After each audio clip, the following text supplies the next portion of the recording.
सविता बार बार अपने भाई को फोन करती है पर उसका भाई एक बार भी उसका फोन नहीं उठाता, जिसके बाद सविता अपनी भाभी को फोन करती है। अच्छा हुआ भाभी जो आपने फोन उठा लिया, आपको पता है मैं कब से भैया को फोन कर रही हूँ। वैसे भैया कहाँ हैं?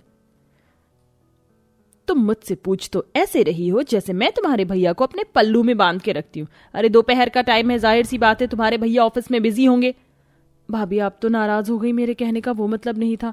वो 3 दिन बाद राखी है ना, इसलिए मैंने सोचा कि भैया को फोन कर लूं और पूछ लूं रक्षाबंधन पर वो आ तो रहे हैं ना। तुम्हारे भैया तुम्हारी तरह खाली नहीं बैठे रहते जो जब दिल करा मुंह उठाकर किसी के भी घर चले जाएं। अब फोन रखो और मेरे पास भी बहुत काम है। इतना बोलकर सविता की भाभी उसका फोन काट देती है। अपनी भाभी की बातें सुनकर सविता को बहुत बुरा लगता है और वह इस बार खुद अपने भाई के पास जाने की सोचकर अपनी सास रूपा से जाने की इजाजत लेती है। माँ जी मेरे भाई का फोन आया था, इस बार वो राखी पर नहीं आ पाएंगे, इसलिए मुझे बुलाया है। बहू तेरे भाई को नहीं पता कि तू गर्भवती है और तेरा 9वां महीना चल रहा है? पता है माँ जी, पर अरे कैसा बेशरम भाई है तेरा। तेरी शादी को 3 साल हो गए पर इन 3 साल में वो एक बार भी तुझसे राखी बंधवाने नहीं आया और इस बार ऐसी हालत में तुझे अपने पास बुला रहा है। माँ जी प्लीज इस बार मुझे राखी बांधने के लिए अपने भाई के पास जाने दीजिए। अपनी बहू का दुख रूपा से देखा नहीं जाता और वो उसे जाने देती है। अब अगली सुबह होते ही सविता ट्रेन पकड़कर भानगढ़ पहुंचती है, जहां स्टेशन पर उतरते ही उसे पेट में हल्का सा दर्द महसूस होता है, जिस वजह से वो एक राखी बेचने वाली औरत जिसका नाम शीला होता है वो उसके पास जाकर बैठ जाती है और लंबी लंबी सांस लेने लगती है। ये देख शीला उससे कहती है, अरे बहन क्या हुआ, तुम ठीक तो हो? लो पानी पी लो। शुक्रिया बहन मुझसे पानी पूछने के लिए। वैसे तुम इस हालत में अकेले स्टेशन पर क्या कर रही हो? कोई तुम्हारे साथ नहीं आया क्या? मेरे पति फौज में है और मेरी सास के पैरों में चोट लगी है, इसलिए मेरे साथ कोई नहीं आया और मैं अकेली अपने भाई को राखी बांधने यहाँ आ गई। अरे बहन इस हालत में तुम्हें यहाँ आने की क्या जरूरत थी? तुम अपने भाई को अपने ससुराल ही बुला लेती। 3 साल हो गए हैं, हर साल मैं अपने भाई को फोन करती हूँ पर वो कभी भी मेरे फोन का जवाब नहीं देता। ससुराल में सब मेरे भाई के बारे में बुरा बोलते हैं, इसीलिए इस बार मैं खुद अपने भाई को यहाँ राखी बांधने आई हूँ। कैसा भाई है तुम्हारा जो तुम्हारी शादी होने के बाद तुमसे एक बार भी राखी बंधवाने नहीं आया? मेरा भाई तो हर साल मेरे पास दौड़े हुए आ जाता है। शीला की बातें सुनकर सविता को बहुत अच्छा लगता है।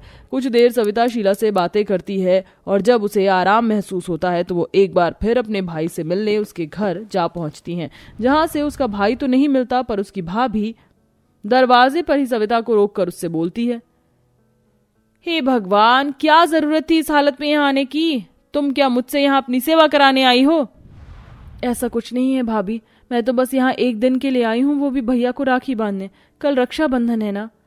अरे तुम अपने भाई को राखी तब बांधोगी ना जब तुम्हारा भाई यहाँ होगा। तुम्हारा भाई पिछले 1 महीने से मुंबई में है, उनकी शिफ्ट वहीं हो गई है।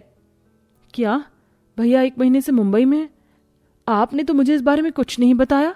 सविता दरवाजे पर खड़ी होकर अपनी भाभी से सवाल कर ही रही होती कि तभी उसे अपने भाई की आवाज सुनाई देती है। अपने भाई की आवाज सुनकर सविता अपनी भाभी से आगे कुछ बोल पाती उससे पहले उसकी भाभी उसके मुंह पर ही दरवाजा बंद कर देती है। ये तो भैया की आवाज थी, पर भाभी ने झूठ क्यों बोला और ऐसे अचानक दरवाजा क्यों बंद कर दिया? एक बार फिर से बात करने की कोशिश करती हूँ। सविता को अपनी भाभी का ये बर्ताव बहुत बुरा लगता है पर वो हार नहीं मानती और फिर से दरवाजा पीटती है और वह काफी देर तक दरवाजे पर खड़ी रहती है पर उसकी भाभी दरवाजा नहीं खोलती, जिसके बाद सविता उदास होकर वहां से वापस रेलवे स्टेशन पर चली जाती है और एक बार फिर शीला की नजर सविता पर पड़ती है। सविता को देख शीला जल्दी से उसके पास जाती है और उससे कहती है, अरे तुम फिर से यहाँ? तुम तो अपने भाई के घर गई थी ना, क्या हुआ?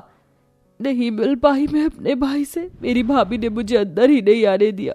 मैं काफी देर तक दरवाजे के बाहर खड़ी रही पर किसी ने दरवाजा नहीं खोला। देखो तुम रो मत, ऐसी हालत में तुम्हारा रोना सही नहीं है, इससे तुम्हारे बच्चे पर बुरा असर पड़ेगा। आओ मेरे पास बैठो। शीला उसे अपने पास बैठा लेती है और राखी बेचने लगती है पर कुछ देर बाद सविता को लेबर पेन शुरू हो जाता है। उसकी बिगड़ी हालत देख शीला उससे कहती है, बहन तुम्हारी तबीयत कुछ ठीक नहीं लग रही, तुम कहो तो मैं तुम्हें अपने घर ले चलूं, तुम वहां आराम कर लेना और अगले दिन अपने ससुराल वापस चली जाना। नहीं मैं ठीक हूँ, मैं चली जाऊंगी, मेरी वजह से तुम अपना नुकसान मत करो। राखी साल में एक बार आती है और अगर इस बार भी तुम्हारी कमाई नहीं हुई तो तुम्हारे घर में राखी नहीं बन पाएगी। अरे बहन ऐसा मत सोचो, मुझे जितनी राखी बेचनी थी मैंने बेच ली। अब ये राखी मैं अपने घर के बाहर बेचूंगी। वैसे भी मेरा जाने का समय हो गया है। मेरी 5 साल की बेटी है, वो मेरा इंतजार कर रही होगी। चलो तुम मेरे साथ मेरे घर चलो। इस तरह शीला सविता को अपने साथ अपने घर ले जाती है, जहाँ सविता को देख उसकी बेटी तान्या बहुत खुश होती है और अपनी माँ से कहती है, माँ ये परी जैसी दिखने वाली आंटी कौन है और क्या इनके पेट में बेबी है? हाँ बेटा, मेरे पेट में बेबी है। बहुत जल्द वो इस दुनिया में आ जाएगा, फिर तुम उस बेबी के साथ खूब मस्ती करना। सच में बेबी बहुत जल्दी इस दुनिया में आने वाला है? फिर तो परी आंटी आप यहीं रुक जाओ, जब बेबी होगा ना तो मैं उसे अपनी चॉकलेट दूंगी और उसे अपने साथ स्कूल भी ले जाऊंगी ताकि वो मेरी तरह पढ़ाई कर सके। तान्या आंटी को परेशान मत करो, उनकी तबीयत ठीक नहीं है। जाओ तुम आंटी के लिए पानी ले आओ और बाहर से कुछ फल भी खरीद कर ले आओ। आंटी को और बेबी को भूख लगी है। शीला तुम्हारी बेटी बहुत प्यारी है, मुझे भी ऐसी ही एक बेटी चाहिए।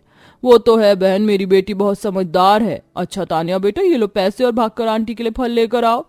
अरे नहीं नहीं, इन सब की जरूरत नहीं है। ऐसे कैसे जरूरत नहीं है? मैं भी बहुत अच्छे से जानती हूँ कि तुम सुबह से भूखी हो। मैं तुम्हें अच्छा अच्छा खाना तो नहीं खिला सकती, पर कुछ फल और अपने घर का साधारण सा खाना जरूर खिला सकती हूँ। इस तरह शीला तान्या को फल लेने के लिए भेज देती है और खुद सविता के पैरों की मसाज करने लगती है। कुछ देर बाद जब तान्या फल लेकर आती है तो शीला सविता को फल काट कर देती है और खुद घर के बाहर बैठकर राखी बेचने लगती है। और रात को जब राखी बेचकर शीला घर में आती है तो सविता उससे कहती है, तुम्हारा मुझसे कोई रिश्ता नहीं है, पर फिर भी तुम मेरा कितना ख्याल रख रही हो। सही कहते हैं इंसान जैसे जैसे अमीर होता जाता है वो अपनों से दूर होता जाता है। अमीर होने से तो अच्छा गरीब ही रहो, ताकि हमारे अपने हमारे पास तो रहें।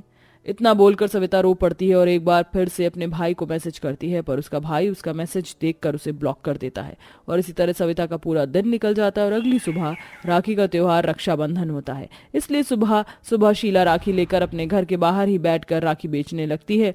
पर तभी उसके भाई हाथों में मिठाई लेकर आता है और अपनी बहन को पकड़कर घर में लाता है। दीदी सुबह सुबह राखी बेचने लगी, तुम्हें रक्षाबंधन नहीं मनाना क्या? और देखो मैं तुम्हारी मनपसंद मिठाई लेकर आया हूँ, खानी है या नहीं? अरे तू इतनी जल्दी आ गया, आने से पहले बता तो दिया कर। सविता ये है मेरा छोटा भाई, ये भी पूरा पागल है। दीदी ये कौन है, मुझे भी बताओ। ये मेरी दोस्त है सविता, कल ही मुझे मिली थी। माफ करना, बिना तुमसे पूछे मैंने तुम्हें अपनी दोस्त बता दिया। शीला हम दोस्त ही तो हैं, कल से तुम मेरा ख्याल रख रही हो। आखिर एक अच्छा दोस्त ही तो अपने दोस्त का इतना ख्याल रखता है। अरे वाह क्या दोस्ती है, इस दोस्ती को नजर न लगे। अच्छा दीदी जल्दी से राखी बांध दो, मुझे तान्या को लेकर बाहर घूमने जाना है। याद है ना आपको, मैंने पिछली राखी पर तान्या से क्या वादा किया था? हाँ हाँ सब याद है, चुपचाप से बैठ जा, भी राखी बांधती हूँ। इतना बोलकर शीला अपने भाई को राखी बांधती है। ये देखकर सविता की आंखें भर आती हैं तो शीला उसे चुप करवाती है। रो मत सविता, तुम उस भाई के लिए रो रही हो जिसने तुम्हारी कदर नहीं की। तुम उसके बारे में मत सोचो। तुम सही कह रही हो, अब मुझे उससे नहीं मिलना चाहिए। वो मेरा भाई है, उसे मेरी रक्षा करनी चाहिए, मेरा ख्याल रखना चाहिए। सगा भाई होकर उसने ये नहीं किया, पर एक अजनबी होकर तुमने किया, मेरी रक्षा की, ख्याल रखी। मेरा इस हालत में अपने बारे में नहीं सोचा और एक अजनबी गर्भवती महिला को घर ले आई। एक भाई वाला काम तुमने किया है। अगर तुम बुरा ना मानो तो मैं तुम्हें राखी बांधना चाहती हूँ। क्यों नहीं, ये तो मेरे लिए बहुत बड़ी बात है। भाई जरा आरती की थाली ला दो और एक राखी भी। ये लो दीदी। शीला अपना हाथ लाओ। बहना मेरी राखी के बंधन को निभाना, बहना मेरी छोटी बहना को ना भुलाना। कभी नहीं भूलूंगी तुम्हें और हर साल तुम्हें से राखी बंधवाऊंगी। इस तरह से सविता शीला को राखी बांधती है और राखी का ये त्योहार मनाकर सविता हंसी खुशी अपने ससुराल जाती है और राखी के कुछ ही दिनों बाद एक बहुत ही प्यारे से बेटे को जन्म देती है। जिसके बाद हर साल सविता और शीला राखी पर एक दूसरे से मिलते हैं और रक्षाबंधन के त्योहार को एक साथ मनाते हैं।